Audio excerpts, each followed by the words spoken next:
इन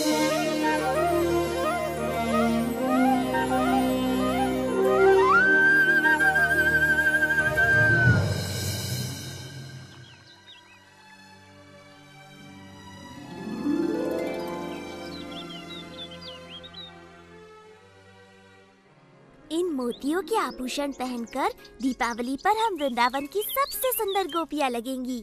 इनसे सजकर हम ऐसे चमक उठेंगी जैसे दीपों की पंक्तियों से घर।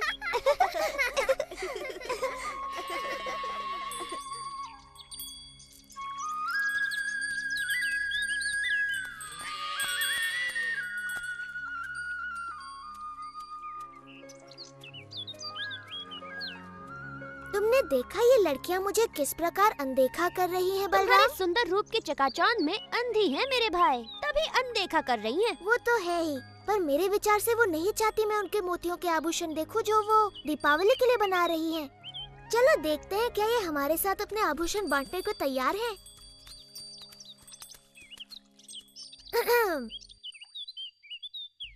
तुम्हारे काम में बाधा डालने के लिए क्षमा चाहता हूँ गोपियों, किंतु मैं अपने आप को रोक नहीं पाया। तुम्हारे आभूषणों की सुंदरता मुझे यहाँ खींच लाई। मेरे मित्र भी दीपावली का त्योहार मनाना चाहते हैं। क्या तुम उन्हें अपने कुछ मोती दोगी ताकि वो भी तुम्हारी तरह अपनी सुंदरता बढ़ा सके? मुझे नहीं पता था कि सुबाला और मधु को अपनी सुंदरता का इतना ध्यान है। मैं उनकी बात नहीं कर रहा, मेरा मतलब था हंसी और हरिणी। प्यारी गोपियों, तुम्हें अपने आभूषणों पर इतना अभिमान है कि तुमने इन भोली भाली गायों के साथ अपने आभूषण बांटने की मेरी विनती भी अनसुनी कर दी। तुम बड़े अच्छे हो कृष्णा, पर ये मोती केवल राजा रानियों के लिए हैं। तो तुमने सिर्फ 2 गायों के लिए ही क्यों मांगा? अपनी सारी गायों के लिए मांगना चाहिए था ना। मुझे तुम्हारे सारे मोती नहीं चाहिए ललिता, बस मेरी 2 सबसे प्रिय गायों के सींगों को सजाने के लिए थोड़े से। माफ कर दो कृष्णा, पर मेरे पास तुम्हारी गायों को देने के लिए एक भी मोती नहीं है। ठीक है, रहने दो, इनके लिए मैं मोती ढूंढ लूंगा।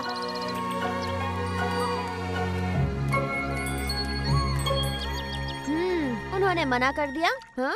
ना तो गायों के लिए कोई सम्मान है, ना मेरे लिए। एक बार मैं इनकी बुद्धि ठिकाने लगा दूं, तब समझ में आएगा।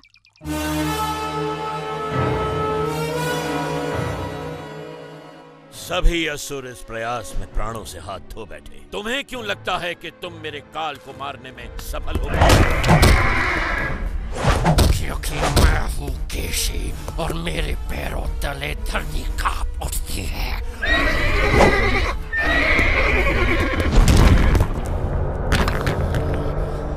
मैं आपके काल को ढूंढ निकालूंगा महाराज कंस, और उसे अपने पैरों तले रोन डालूंगा।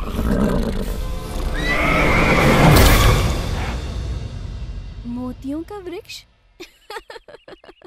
मोतियों का कोई वृक्ष नहीं होता कृष्ण। विश्वास करो मैया, यदि तुम मुझे मोती दोगी तो उन्हें बोकर मैं इतने मोती उगाऊंगा कि हम अपनी सारी गायों को दीपावली पर मोतियों से सजाएंगे। ओ मेरे नन्हे कृष्ण, मोती फलों की तरह नहीं उगते, वो बनते हैं सुदूर समंदर की सीपियों में। प्यारी मैया, मुझे थोड़े से मोती दे दो ना। वचन देता हूँ 3 दिनों में वो उगाएंगे और तुम्हारे पास पहले से कहीं अधिक मोती होंगे। मैं तुम्हें कभी भी ना नहीं कह सकती मेरे दुलारे कृष्णा। मेरी प्यारी मैया, धन्यवाद।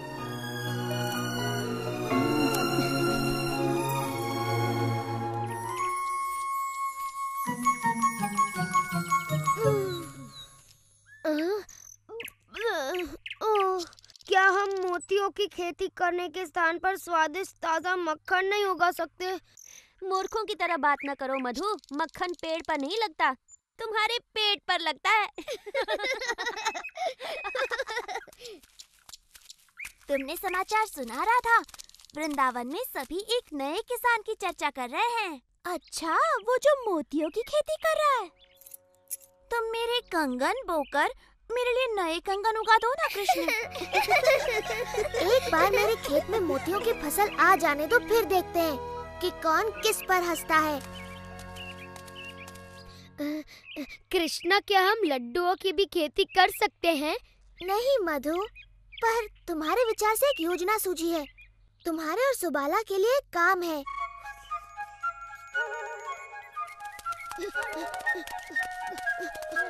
गोपियों रुको, अगर तुम्हें बोने के लिए और मोती चाहिए तो हमारे पास नहीं है। ओह, हमारे पास सुंदर से मोती है, लेकिन कृष्णा ने पूछा है क्या तुम हमें थोड़ा सा दूध दे सकती हो? ओह, खेत में काम करके इन्हें प्यास लगाई होगी। नहीं, ऐसा नहीं है। दूध तो उसे अपना खेत सींचने के लिए चाहिए। क्षमा करना, किंतु ये दूध इस कार्य के लिए उपयुक्त नहीं। विशाखा ठीक कहती है, कृष्ण के पवित्र मोतियों के लिए इससे काम नहीं बनेगा। तुम्हें चाहिए नागफनी का दूध।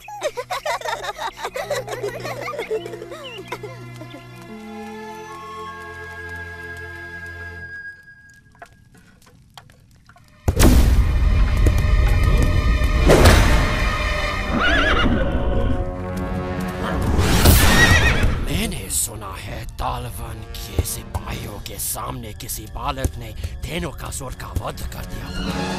क्या ये सत्य है? वो दिखने में कैसा था? उसके बालों में मोर पंख लगा हुआ था, वो पीली पहने हुए था और वो बांसुरी बजाता था।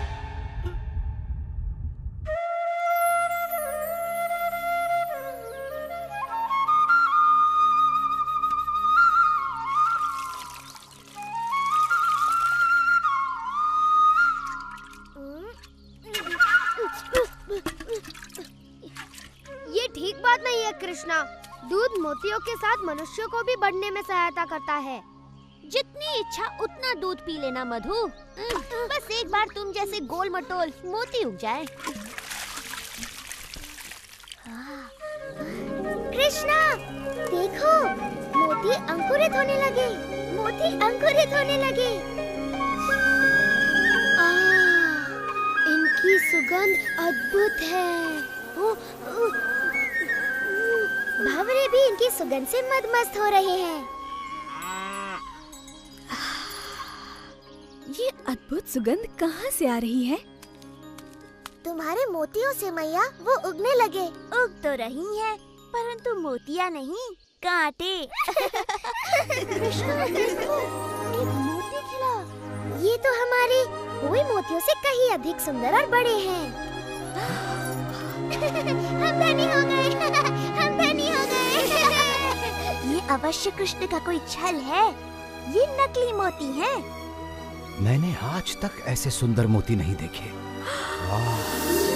इतनी सारी मोती, कितनी सुंदर है।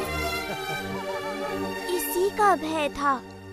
कृष्ण की मोतियों के सामने हमारे मोती फीके दिखने लगेंगे। अगर हम उसे कुछ मोती मांगे तो वह बिल्कुल भी मना नहीं करेगा। हमारा दुर्व्यवहार देखकर अब वो हमें मोती तो नहीं, ताने अवश्य देगा। इस दीपावली पर हम सबके हास्य का पात्र बनेंगे। ऐसा नहीं होगा। हमें पता है कृष्ण ने मोती कैसे उगाए हैं। ये बड़ा सरल है। हम भी मोतियों की खेती करेंगी। हाँ, और हमारे मोती उसके मोतियों से अधिक सुंदर होंगे। क्या तुम लोग पागल हो गई हो? कृष्णा ने ऐसी सरलता से कर लिया तो क्या तुम भी कर लोगी? उसने तो गोवर्धन भी उठा लिया था, तो क्या तुम भी उठा लोगी? मोतियों की खेती आसान नहीं है, देवताओं के लिए भी। कृष्णा तो हमेशा ही ऐसे चमत्कार करता रहता है। पर क्या तुमने कभी एक भी चमत्कार किया है? मोतियों की खेती कोई चमत्कार नहीं है। इसमें कृष्ण की कोई माया नहीं। वृंदावन की दिव्य भूमि है ही इतनी उपजाऊ। हाँ, हमारे वृंदावन की दिव्य भूमि यमुना के जल की तरफ अद्भुत है। हम मोती बोएंगे और दूध के साथ साथ उन्हें घी और माखन से सींचेंगे। तब तो कृष्ण की मोतियों से हमारे मोती कहीं अधिक सुंदर और बड़े उगेंगे। आओ, रुको। बोना ही है तो ये छोटे मोती क्यों? हमारी माँओं के पास बड़े बड़े आभूषण हैं। हाँ, जितने बड़े बीज उतने सुंदर फल। विशाखा, राधा। सच में माँ, तुम्हें इनसे 10 गुना मोती वापस मिलेंगे। घबराओ मत मैया, हमें अच्छी तरह पता है हम क्या कर रहे हैं।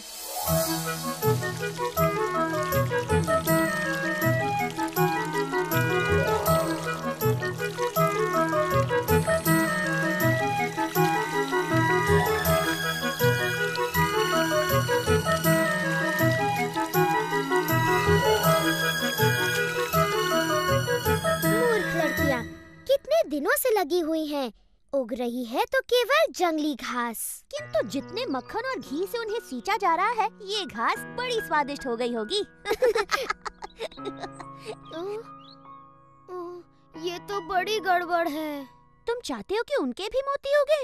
नहीं, मैं चाहता हूँ वो घी मक्खन को बर्बाद न करके उनका सदुपयोग करे।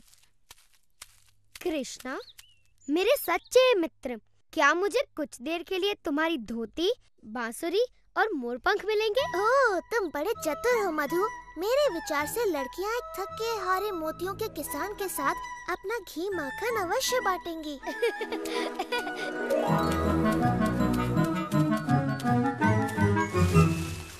कौन है? कृष्णा, यदि तुम हमसे हमारे सुंदर मोती मांगने आए हो तो यहाँ से चले जाओ। मुझे अपना मुख दिखाने में भी लज्जा हो रही है। तुम तो मुझसे कहीं अधिक अच्छी तरह से मोतियों की खेती कर रही हो। यदि तुम थोड़ा सा घी और माखन मुझे दे दो तो मैं अपने मोती कम से कम तुम्हारे मोतियों के आधे आकार के तो कर सकूं। अब जबकि तुम अपना घमंड फुलाकर हमारे पास आए हो, हम थोड़ा सा माखन तुम्हारे साथ बांट सकते हैं। धन्यवाद, धन्यवाद। हाँ? गोपियों, इधर आओ। तुमने देखा हमारे मोतियों के ये पौधे कृष्ण के मोतियों से अलग हैं। ललिता सच कहती है, हमारे खेतों में तो कुछ भी नहीं उगा, सिर्फ कांटों वाले पौधे उगे हैं। ये बात किसी को पता न चलने पाए, विशेष तौर पर माताओं को।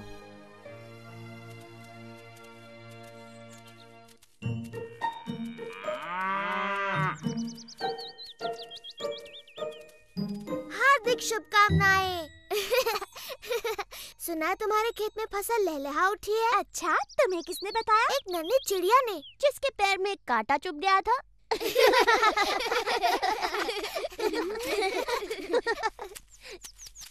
चलो मित्रों, त्योहार के लिए अपनी गायों को सजाया जाए।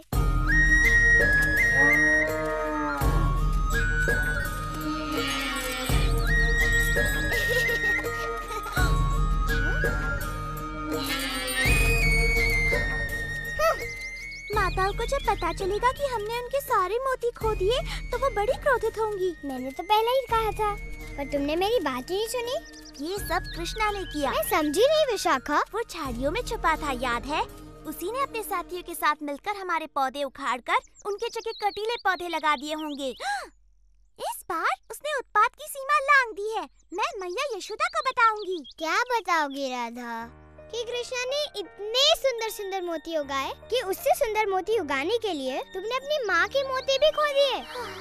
ललिता ठीक कहती है, कृष्ण ने हमें छला हो या हमने स्वयं को छला हो, हमारी परिस्थिति वही है। हमारे पास एक भी मोती नहीं है। यदि हमारी माताओं को पता चला तो वे हमें कभी क्षमा नहीं करेंगी। परंतु वृंदावन में मोती मिलना इतना सरल नहीं है। हम कहाँ से लाएंगे? हमारे पास और कोई चारा नहीं। हमें कृष्ण से पूछना चाहिए कि क्या वो अपने कुछ मोती हमें बेचेगा।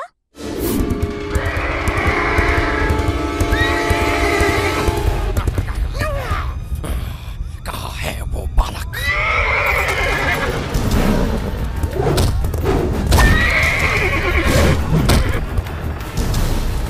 कहाँ है वो पीली धोती वाला बालक जिसके पास बांसुरी और मोर पंख भी है? मैं उसका सर्वनाश कर दूंगा।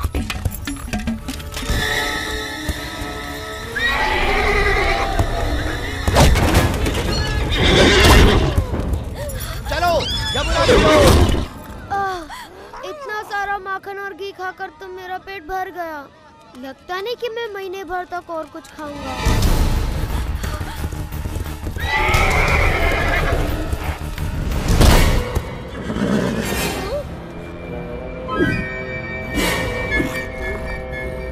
आखिर मैंने तुम्हें ढूंढ निकाला कंस के काल। मैं काल नहीं, मधुमंगल हूँ। नहीं, तू कंस का काल कैसे बनेगा? क्योंकि मेरे पैरों से कुचले जाने के बाद तुझे कुछ करने का मौका ही नहीं मिलेगा।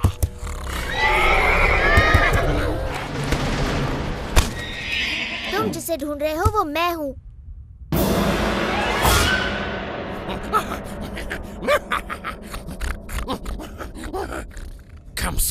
उस लड़के में थोड़ा बहुत मांस तो था। तुझे तो मैं बाएं पैर से ही मार दूंगा बच्चे। इससे डरो मत।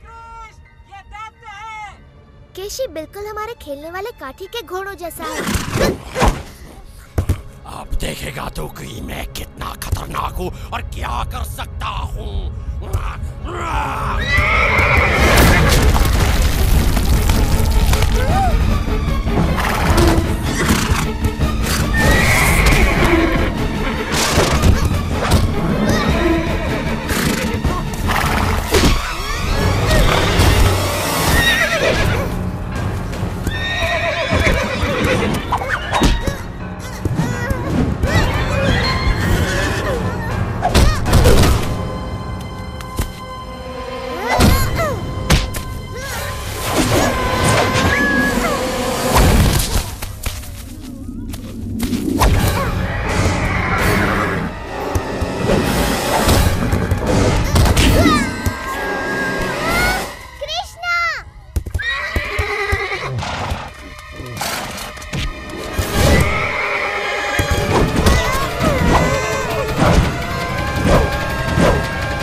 कृष्णा।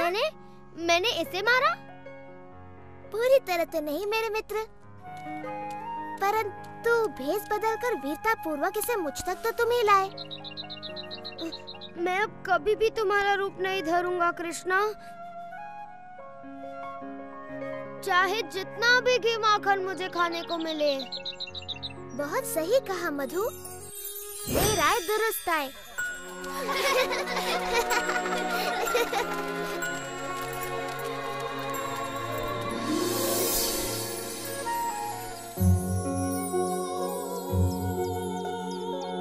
वाह मेरे भाई, ये तो बड़ी अच्छी फसल लहलाने लगी। हाँ, बस बेचारी गोपिकाओं के फसल में कुछ भी नहीं होगा। लगता है उनके सारे मोती कीड़े खा गए। हमने सुना है कि कृष्ण अतिरिक्त मोती बेच रहा है सुबाला, हमें भी कुछ खरीदने की इच्छा है। परंतु मोती के बदले तुम दोगे क्या राधा? दूध मक्खन तो यहाँ नहीं चलेंगे। एक बात बताओ, तुम वही गोपियाँ हो ना जिन्होंने मेरी गायों के लिए मोती और मेरी मोतियों की खेती के लिए थोड़ा सा दूध देने से मना कर दिया था? मैं अपने सारे मोती यमुना में फेंक सकता हूँ, परंतु तुम्हें एक भी नहीं देने वाला। हम स्वर्ण से मूल्य चुकाएंगी। तुम्हारे घरों का सारा धन और तुम्हारे घर का मूल्य भी जोड़ दो, तब भी मेरे एक मोती का मूल्य नहीं चुका पाओगी। तुम हमेशा हमारे साथ ऐसा क्यों करते हो कृष्णा? कृपा करो कृष्ण, हम अपनी माताओं के लिए तुम्हारे मोतियों की मूल्य से अधिक चुकाने को तैयार हैं। तुम्हारी माताएं? अच्छा, तब बात अलग है। तुम तो जानती ही हो, माताओं का नाम सुनकर मैं पिघल जाता हूँ, है ना मित्रों? हाँ, कृष्णा को मैया से बड़ा प्रेम है। हाँ, बिल्कुल। तुम्हारी माताओं को मेरे सबसे सुंदर मोती मिलेंगे। धन्यवाद कृष्णा। धन्यवाद कृष्णा, तुम बड़े दयालु हो। वो तो मैं हूँ ही, पर धन्यवाद मेरा नहीं, अपनी प्यारी माताओं का करो।